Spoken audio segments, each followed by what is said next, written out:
Parashat Shoftim begins by saying, "You shall appoint officials for your tribes in all the settlements that God has given you, and they shall govern the people with due justice.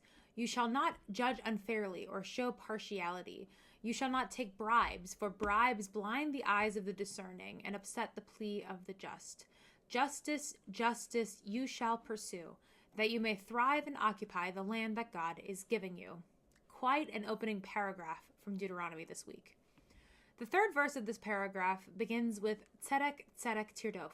Justice, justice you shall pursue. It's a verse we hear quite often in Jewish circles. Justice is a central tenet not only in Torah, but in Talmud, in Midrash, and Judaism of the modern day.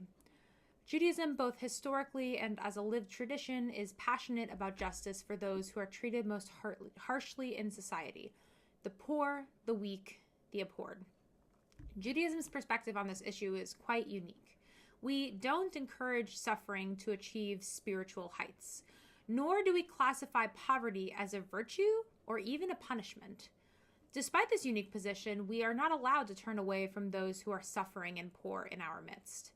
Deuteronomy 15:11 tells us that God commands the Jewish people to open their hand to the poor and needy in our land. We're told in Leviticus chapter 19, verses 9 and 10, not to reap the corners of our field to allow the poor to take those fruits. Mishneh Torah says in Gifts to the Poor, chapter 7, verse 2, "Anyone who sees a poor person asking for help and turns their eyes away from them does not give them tzedekah transgresses a negative commandment." As it says in Deuteronomy 15:7, "Do not harden your heart or close your hand against your brother, the poor person." We aren't even allowed to ignore injustice according to our tradition. That's why we at Temple care a lot about food security and the pursuit of nutritional justice. Every year, we hold a high holy day food drive for SHIM and Freestore, which distributes materials like pet food, pantry staples, and medical supplies to the neediest among us. We are fortunate as Jews to be able to live out this commandment of pursuing justice, specifically fighting food inequality.